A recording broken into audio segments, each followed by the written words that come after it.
बुली बुली और शॉन से कहते हैं, देखो तुम सभी को पता है कि मेरी बाइक और जादुई डंडा किसी ने चुरा लिया है और मुझे पता नहीं क्यों ऐसा लग रहा है कि मैं उसे जानता हूँ, लेकिन वो जो भी है जल्दी पकड़ा जाएगा। मुझे तो डर इस बात का है कि कहीं वो जादुई डंडे के राज ना जानता हो, वरना तबाही मचेगी और ऐसी तबाही कि तुम लोग सोच भी नहीं सकते। तभी शॉन ने कहा, बाबा अगर आपको पता चल गया कि आपकी बाइक और डंडा किसने चुराया है तो आप उसे माफ कर देंगे क्या? बाबा ने कहा, नहीं, उसे चोरी करने की सजा मिलेगी। गरम तेल में उसे तला जाएगा, वो भी बेसन लगाकर, और फिर कुत्तों को खिला दिया जाएगा। बाबा की ये बात सुनकर शॉन डर गया। अब उसे समझ में नहीं आ रहा कि क्या किया जाए।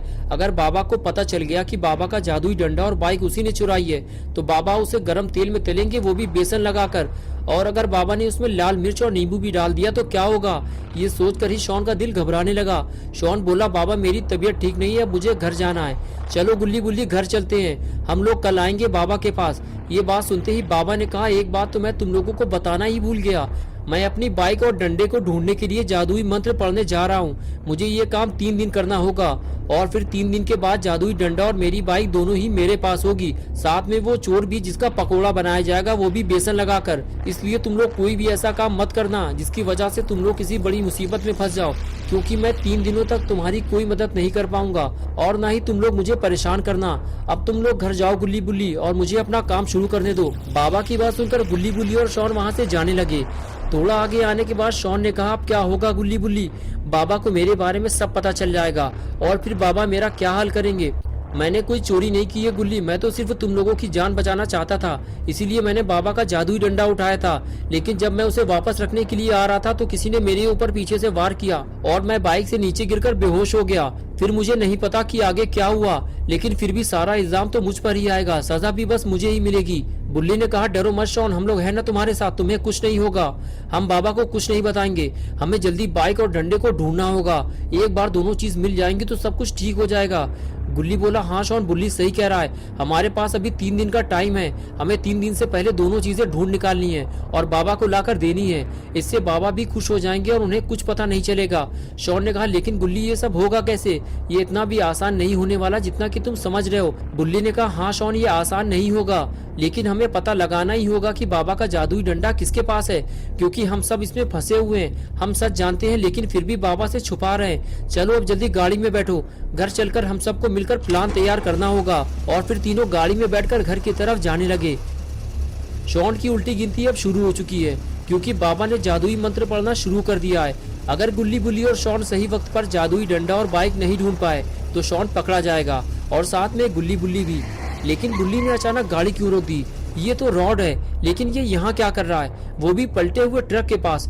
गुल्ली बुल्ली और शॉन तीनों रॉड के पास जाने लगते हैं। तभी गुल्ली कहता है कि तुम लोग यहीं रुको, मैं इसका तबला बजाऊंगा। और फिर गुल्ली आगे बढ़कर रॉड के टकली मार देता है। ये देखकर गुल्ली और शॉन को भी मजा आ जाता है। कुछ देर के लिए तो सारा माहौल ही बदल जाता है। गुल्ली बुल्ली और शॉन अपना सारा दुख दर्द भूल जाते हैं। तभी रॉड कहता है कि तुम लोग आज बहुत खुश लग रहे हो, लगता है किसी पार्टी से आ रहे हो। बुल्ली कहता है, नहीं रॉड, ऐसा नहीं है, हम लोग एक बड़ी मुसीबत में फंसे हुए हैं। बाबा लंगोटी लाल की बाइक और डंडा चोरी हो गया है। शॉन उसे चुपके से उठा लाया था हमें बचाने के लिए, वो भी बिना बाबा से पूछे। लेकिन जब ये उसे वापस रखने जा रहा था तभी किसी ने रास्ते में इसे डंडा मारकर बेहोश कर दिया। फिर बाइक और डंडा छीन लिया गया। रॉड ने कहा, इसमें डरने की कोई बात नहीं है, मेरे पास दादाजी का एक पुराना डंडा रखा हुआ है, मैं तुम्हें उसे दे दूंगा और तुम बाबा को दे देना, बस तुम्हारी टेंशन खत्म। गुल्ली ने कहा, हमें किसी अगलू पगलू आदमी का डंडा नहीं चाहिए रॉड, वो बाबा का जादुई डंडा था, अगर वो किसी गलत आदमी के हाथ लग गया तो न जाने क्या होगा। शॉन बोला, सिर्फ 3 दिन का टाइम है रॉड, बाबा ने जादुई मंत्र पढ़ना शुरू कर दिया है, ये पता लगाने के लिए कि उनकी कुटिया से डंडा और बाइक कौन चोरी करके ले गया है। 3 दिन बाद बाबा को मेरे बारे में पता चल जाएगा कि मैंने ही दोनों चीज बाबा से पूछे बिना उठाई थी। रॉड ने कहा, तुम लोग बाबा से सच क्यों नहीं बता देते हो? मुझे लगता है बाबा तुम लोगों को माफ कर देंगे। गुल्ली बोला, हाँ यही तो मैं भी इससे कह रहा था, लेकिन डर के मारे ये बताना नहीं चाहता। इसे डर है कि बाबा इसको गर्म तेल में बेसन लगाकर फ्राई कर देंगे। रॉड बोला, हो भी सकता है यार, बाबा का कोई भरोसा नहीं, जरा जरा सी बात पे मारने लगते हैं, मुझे तो बहुत डर लगता है बाबा से। तभी बुल्ली ने कहा, लेकिन रॉड तुमने ये तो बताया ही नहीं कि तुम इतनी रात में यहाँ क्या कर रहे हो? रॉड बोला, इधर से जाते हुए मुझे ये पलटा हुआ ट्रक दिखाई दिया तो मुझे लगा कि किसी का एक्सीडेंट हुआ है, इसीलिए मैं रुक कर ये देखने लगा और देखते ही मैं पहचान गया, ये ट्रक तो ग्रैंडपा चलाते हैं। रॉड की बात सुनते ही गुल्ली बुल्ली और शॉन के होश उड़ गए। शॉन ने कहा, इसका मतलब कि ये सारा काम ग्रैंडपा का है और यहाँ कोई एक्सीडेंट नहीं हुआ है रॉड, ये ट्रक तो बाबा ने पलटाया है। शॉन और रॉड आपस में बात कर ही रहे होते हैं, तभी खूनी पिग वहाँ आ जाता है। और ये चारों लोग उसे देखने लगते हैं। खूनी पिग गुल्ली और बुल्ली से कहता है कि मैं तुम्हारे घर गया था, लेकिन किसी ने दरवाजा ही नहीं खोला, इसीलिए मैं बाबा के पास जा रहा था। अच्छा हुआ तुम लोग रास्ते में ही मिल गए। जल्दी चलो मेरे साथ, मैं कुछ दिखाना चाहता हूँ तुम लोगों को, टाइम बहुत कम है। ये कहकर खूनी पिग वहाँ से चला गया। लेकिन खूनी पिग की बातें सुनकर सारे लोग डर गए। खूनी पिग के जाते ही रॉड अपनी वैन में बैठ गया और गुल्ली बुल्ली और शॉन अपनी जीप में, और फिर चारों लोग खूनी पिग के पीछे पीछे चल दिए। खूनी पिग आगे आ गया और गुल्ली बुल्ली जीप लेकर उसके पीछे चल रहे थे, और सबसे पीछे था रॉड। कुछ दूर चलने के बाद खूनी पिग अपने जंक यार्ड पहुंच जाता है। खूनी पिग ने अपनी बाइक रोकी और नीचे उतरकर बुल्ली और रॉड को रुकने का इशारा किया। बुल्ली और रॉड ने भी अपनी अपनी गाड़ी रोक दी। खूनी पिग बोला, यही है मेरा कबाड़ खाना, जल्दी आओ अंदर।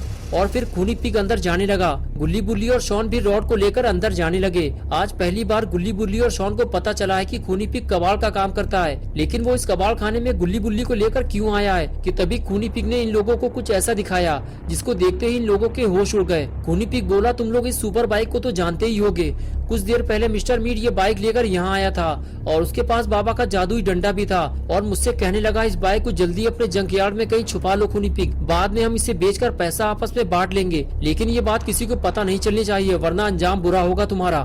मेरी नजर रहेगी तुम पर। ये कहकर वो यहाँ से चला गया। मैं इसे देखते ही समझ गया था कि ये तो बाबा की बाइक है और ये उसे चुरा कर लाया है। बुल्ली बोला, हाँ ये बाबा की बाइक है खूनी पिग, तुम्हें इसको वापस करना होगा, और अगर तुमने इसे वापस नहीं किया और बाबा को पता चल गया तो फिर समझ लो खूनी पिग तुम्हारी डेड बॉडी कब्रिस्तान या शमशान में मिलेगी। ये सुनकर खूनी पिग बोला, मैं इसे तुम लोगों को नहीं दे सकता, वरना मिस्टर मीट मेरी जान ले लेगा। बुल्ली, जाओ बुल्ली, तुम लोग जाकर अब बाबा को लेकर आओ। तुम लोगों का ज्यादा देर तक यहाँ रुकना ठीक नहीं है, मेरे साथ साथ तुम लोगों की जान को भी खतरा है। जाओ जल्दी बाबा को लेकर आओ। हम लोगों के लिए मिस्टर मीट से लड़ना आसान नहीं होगा, अब वो और भी ज्यादा खतरनाक बन चुका है। गुल्ली बोला, नहीं खूनी पिग, बाबा अब कुछ दिनों तक हमारी मदद नहीं कर पाएंगे, उन्होंने हमें डिस्टर्ब करने से मना किया है, ये काम हमें ही करना होगा, चलो सब तैयार हो जाओ। गुल्ली खूनी पिग से बात कर ही रहा था कि तभी अचानक से कुछ आवाज सुनाई दी और रॉड अपना सर पकड़कर बैठ गया और इधर उधर देखने लगा। गुल्ली बुल्ली और शॉन रॉड से पूछने लगे, क्या हुआ रॉड?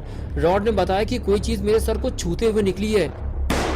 रॉड बता ही रहा था कि तभी दूसरी आवाज ने सबको डरा दिया। रॉड ने कहा, अपनी अपनी जान बचाओ, कोई हम पर गोलियां चला रहा है बुल्ली, लगता है मिस्टर मीट को हमारे बारे में पता चल गया है, जल्दी हमें कहीं छुपना होगा वरना हम सब मारे जाएंगे। ये कहकर रॉड आगे चला गया। गुल्ली बुल्ली और शॉन भी रॉड के पीछे पीछे जाने लगे। इस तरह चारों लोग अपनी जान बचाते हुए ये देखने की कोशिश कर रहे थे कि उन पर गोलियां कौन चला रहा है। तभी शॉन ने कहा, खूनी पिग को क्या हुआ है, वो कुछ बोल क्यों नहीं रहा? और फिर सभी लोग खूनी पिग को देखने लगते हैं। तभी बुल्ली धीरे धीरे खूनी पिग की तरफ आगे बढ़ने लगता है और उसे देखकर गुल्ली और शॉन भी खूनी पिग के पास चले आते हैं। बुल्ली देखते ही समझ जाता है कि खूनी पिग को गोली लगी है। बुल्ली कहता है कि खूनी पिग, तुमने कुछ अच्छे काम भी किए होंगे तभी तुम्हारी जान बच गई है, वरना गोली अगर थोड़ा नीचे रखती तो इस वक्त तुम नर्क में होते। चलो रॉड, हमें इसको जल्दी हॉस्पिटल लेकर चलना होगा, वरना अगर ये मर गया तो बेफालतू का खर्चा बढ़ जाएगा। इसे जलाने के लिए लकड़ी और देसी घी का इंतजाम करना पड़ेगा और वो मैं करूंगा नहीं। रॉड कहता है, इसे हॉस्पिटल ले जाने की जरूरत नहीं है बुल्ली, इसे मेरी वैन तक ले चलो, मैं इसका काम तमाम कर दूंगा।